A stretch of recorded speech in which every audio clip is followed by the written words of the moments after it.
Hello Libra friends, I'm Annie Botticelli and welcome to my Libra May 2022 Astrology Must Knows Horoscope Forecast. Definitely go to anniehelpsyou.com to see all of the goodies I make for you each month and see links even to my written horoscopes that I write in addition to these reports and all kinds of other free goodies.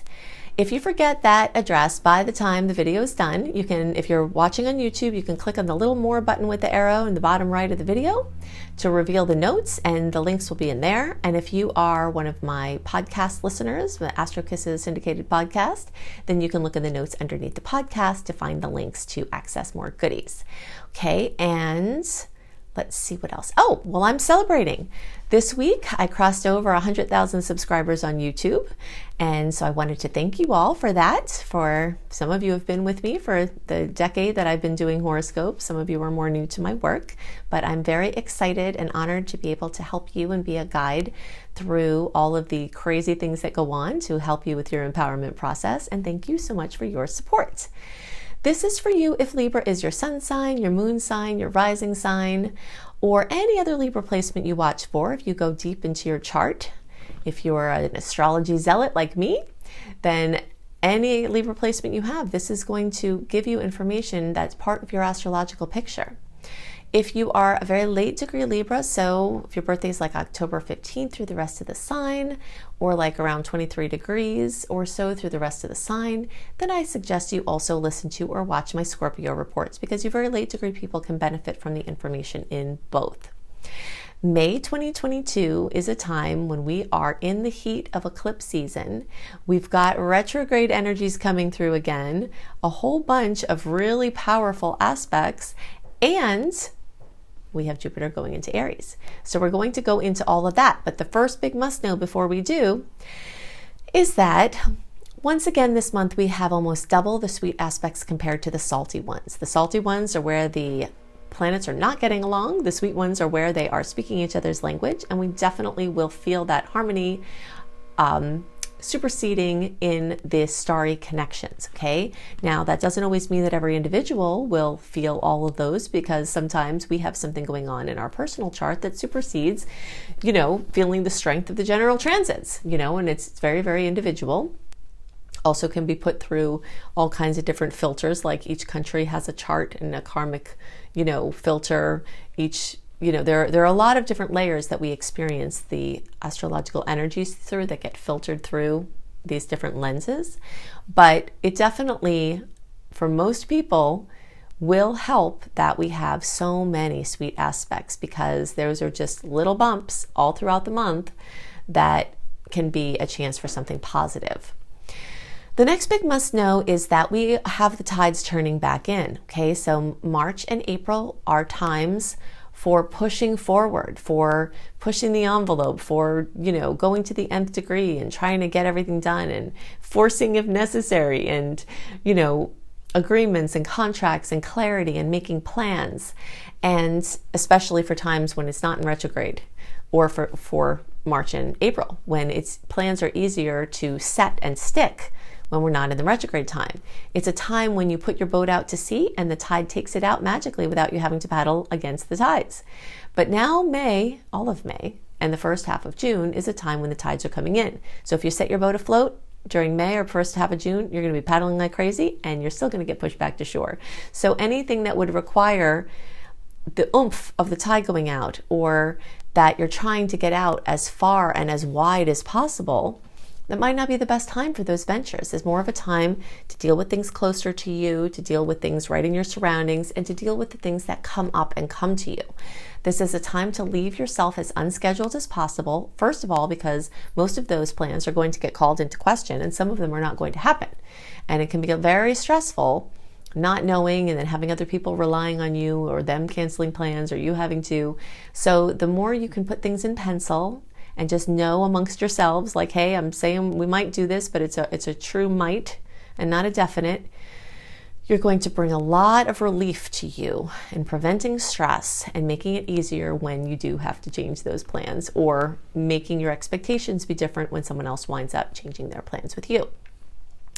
This is a time where it makes sense that you'll be confused. It makes sense that things will get called into question, and it makes sense that it's going to be hard to plan for the future. If you're planning in March and April for the second half of June, July, or most of August, that's ideal. But if you're trying to make plans for May or the first half of June or like September through the rest of the year, definitely take caution and avoid trying to get anything completely set if you can, because things are going to change. Lots of information is going to come in that will make those plans different, and you'll save yourself a lot of drama and stress. Plus, very big must know, when we have Mercury in retrograde, we have a chance to have magic come last minute.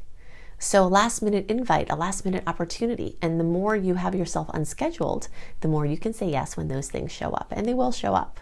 Okay, so that's definitely something to look forward to. So the official dates here, April 27th through around June 18th, is the whole retrograde cycle, including the pre and post shadow periods. The actual retrograde is from May 10th through June 3rd. And the last open window of the year free from personal planet retrogrades after the March 3rd through April 27th one is going to be June 19th through August 21st. After that, Mars is going to go in retrograde. We'll have another Mercury retrograde, and that's how it goes. So another big must know is that we still have strong Pisces energies. And for Libra, this is activating your health, your stress management, your finding perfect practitioners for your wellness, your medical, diagnostics, exams, getting things sorted out, trying different remedies and solutions, trying to get to the bottom of symptoms. It's definitely not a time to ignore symptoms, but it is definitely a time to get second opinions, because information that comes in now might wind up changing or being proven false. Okay, when you have information come in when Mercury's in retrograde, then there's a very good chance you can undo that news. Or there could be a false positive, so it's not that you shouldn't do any medical diagnostics. If you need something, you have to go ahead and do that. But just kind of be aware that there is this changeable, mercurial, temperamental, not quite certain, not quite clear energy. And the odds that your test results are going to come up unclear at this time are very much increased. So if you're watching this early and you do need medical diagnostics, I definitely recommend that you do those in March or April, as far away, as soon in the month as possible, so you have time to get back the results and get the information. So that would be very helpful for you. Pisces energies are pressure points for Libra. So in some ways, you're not going to be sad to see those lingering, longer term Pisces energies pass. We've had a longer duration of Pisces planets because of the Venus retrograde, which set Venus's timing back, Mars going into Pisces for the first time in 2 years, Jupiter being in Pisces. So all of this has just been very much giving some uncertainty, confusion dissolving to your schedule, kind of maybe feeling like everything is all blurry and not organized. And so you're probably going to be able to get more organized as these Pisces planets move on. Now they're going to move on into Aries. This is going to give you more energy, more ambition, more zest. It can bring up things in your relationship. But guess what? Libras are no stranger to working on your relationships, right? I mean, you're kind of all about that. And you have had an extended period of time where your relationship sectors are activated in your chart. And this is going to continue and strengthen. Okay, so just know that if you have problems in any of your relationships with clients or friends or family or your partner, you can have the solutions come, because the same planets that cause the conflicts are also the ones that can bring the solutions. Or if you have everything in accord, some bumps could come up for you to have to get through. This is a time when you're trying to balance yourself within your relationship, heal codependency, and have new opportunities or opportunities from people from your past to come in a big way. Now, we're not going to talk a ton about this at this moment, because I'm going to go dive in deeper later in this report. But Jupiter moving into your 7th house, as it's going to, is one of the best opportunities for you to find your true love and for you to expand and amplified the current relationships you have to have more options within your relationship space. So, maybe changing of patterns, maybe different friendship circles, could be, lots of new clients. And because of the retrograde, there is a tilt to the past. So if someone that you still think about, is on your mind, they might come back into your life in a romantic or other context. If you get the nudge to call or contact someone from the past, those are very well indicated. And if you're looking to date this month and through the middle of June, there is a chance your divine partner can come in, and it could be a brand new person you've never met. But the odds are that if someone comes in of a long-term consequence at this time, it's going to be someone you know already.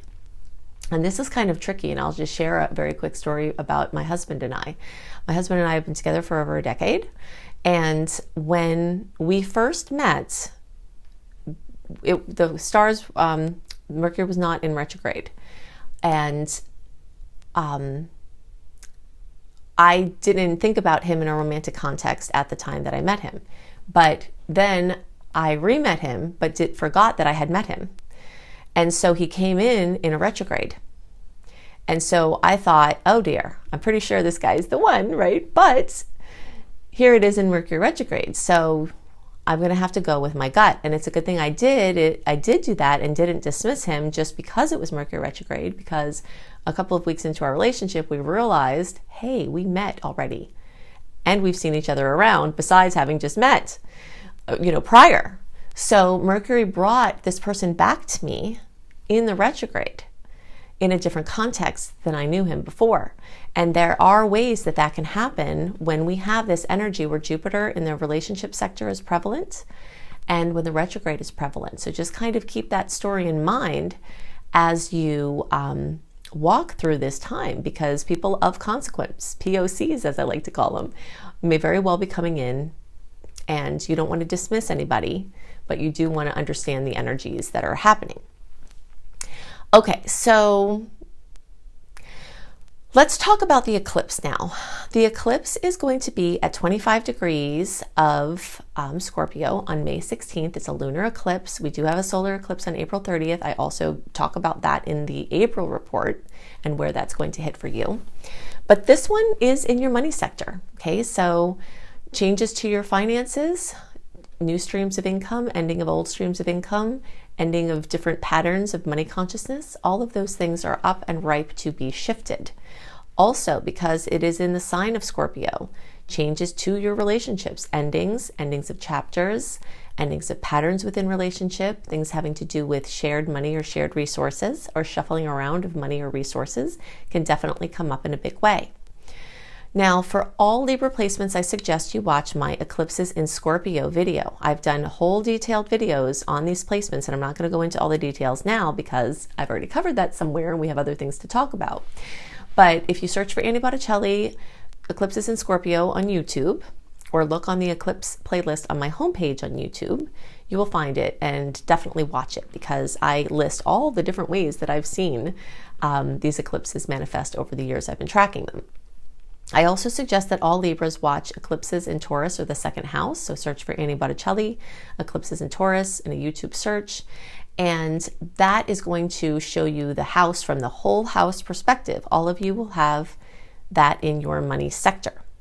Now, those of you who are in the October born or 11 degrees to the rest of the sign, I also suggest that you watch my Eclipses in Aries or Eclipses in the first house. So search for Annie Botticelli, Eclipses in Aries.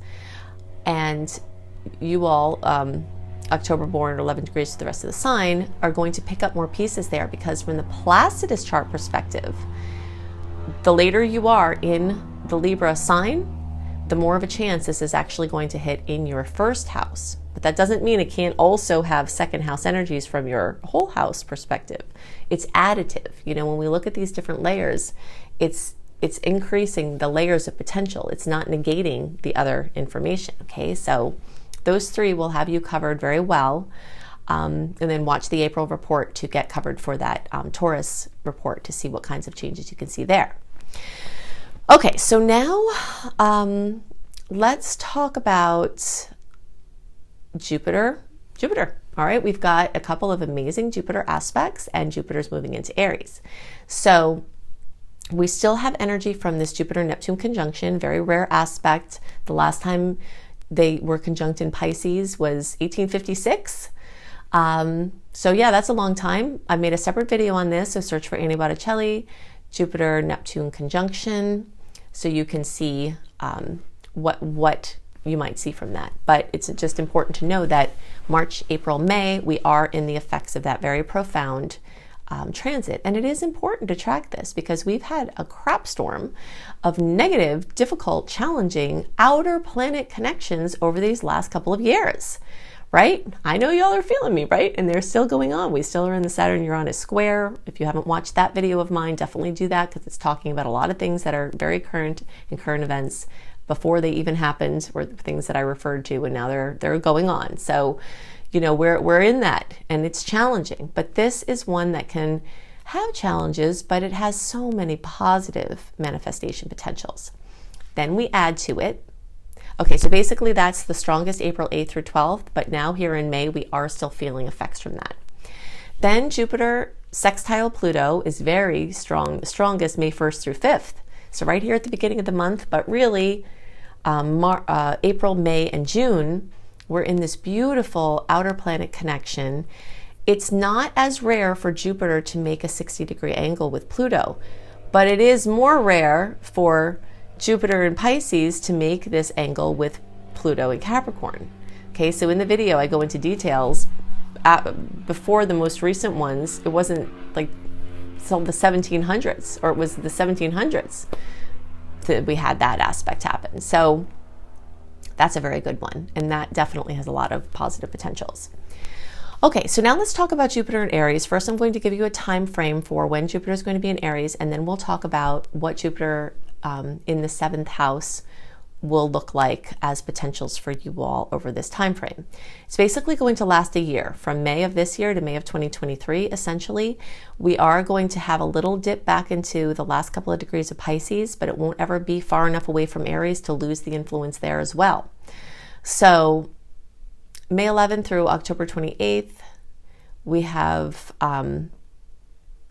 Jupiter in Aries, that it will go and retrograde out into Pisces, and then December we're going to have it go back in, and then it will be there through May of 2023. Okay, so now let's talk about what Jupiter in the 7th house can mean, and then you'll know that this will be in effect over the next year for you.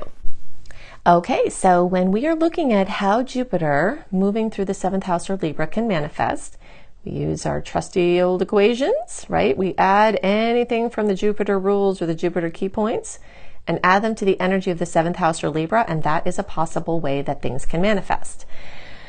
Expanding relationships is the main focus of the transit of Jupiter through the house of Libra, or the sign of Libra.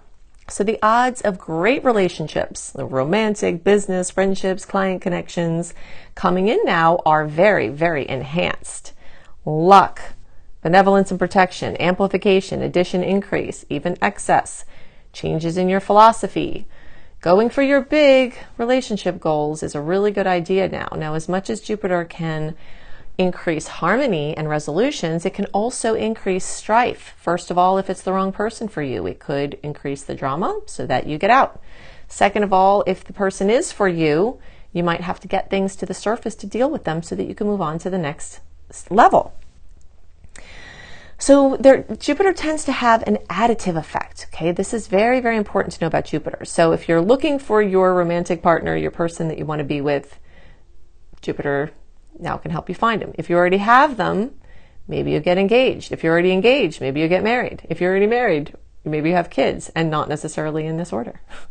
So it tends to add to. And it is known as a time of luck in relationships in general, where, you know, the hands of fate can seem to be weaving very quickly to bring these dream people to you, whether it's romantic or business or otherwise. This is also a time where broadening your perspectives can add to experiences, and that can include practitioners or helpers. If you're someone who tries to do everything yourself, this might be a time when you being open to having somebody help you might help you find the perfect people to help you. Also, this can have to do with agreements and cooperation. Sometimes people will have an experience of excess, too much focus on relationship, too many people coming in, too many options, or choosing between people also can come up. All right, sometimes in order to get to our perfect match, we have to do inner work. But the type of inner work you might need might become exceptionally clear right now. So your capacity to see the mirror in the person that you're with, what they're mirroring for you, might be more profound, which could cause great healing, which could cause you to pull in, to change your vibrational matching and pull in somebody that is even better for you. We also have Jupiter bringing impetus to heal those patterns, all right? Also receiving benefits through others can be very beneficial now. And the odds of having luck and saying the right thing that can increase your public perspective, public viewpoints from people, how they see you, saying the right thing to the right person at the right time can definitely increase in likelihood at this point. Peace and diplomacy and mediation and making mutually beneficial agreements are all opportunities of this time. Or if you need advice or counseling, finding the perfect person. Aesthetics, art, design, all can be increased now, and the energy of diversification might be relevant here. You might have education or teaching or languages or international connections come up as it relates to relationships. So remember to go big, go for your dreams, plant as many seeds as possible, and don't get frustrated if they're not showing up, because it might take a little time. It could be any time over the 12-year process that they do. You can understand expansion as this relative topic.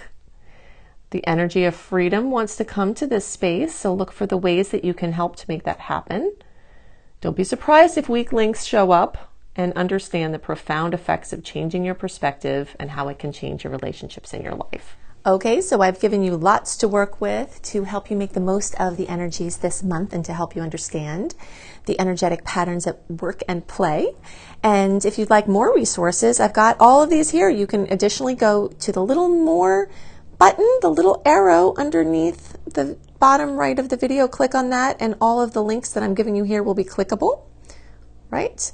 So if you're looking for reading options, including a beautiful, very detailed 45-minute audio of your birth chart for $33 from my brilliant husband, you can find that at anniebclarity.com.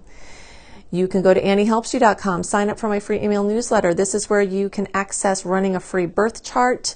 This is where you access my 28-day in-depth virtual coaching program called Shine for free.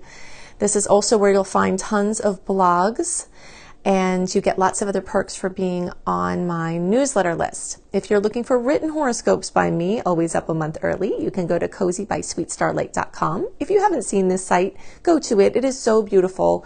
We've got, me and my team have lots of amazing astrology-inspired blogs and healthy living blogs. We've got hypnosis for all the signs. We've got healing frequencies for all the signs. I've got the written horoscopes that I write. We have yoga for all the signs. So it's just a very beautiful, comprehensive site.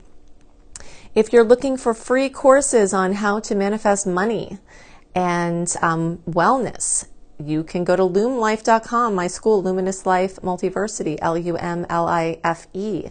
You can also find my astrology education courses here, including my behemoth of a master course called Becoming a Professional Astrologer Mastery Course, which you can fully utilize even if you don't want to be a professional astrologer, but it certainly will get you up to the level where you could be and show you how to make your business a success. And payment plans are available there too. Now, I've also got 2 books out and more on the way. Planetology, How to Align with the Natural Rhythms of the Universe. You will find this on the bookshelves in all major booksellers, including all the Books A Million, all the Barnes & Nobles. It's right there on the shelf. Plus, you can get it on Amazon and through any independent bookseller. And you can find Radical Prayer on Amazon, and you can order it anywhere as well. So I hope you have a wonderful month, and I'll see you next month. Bye.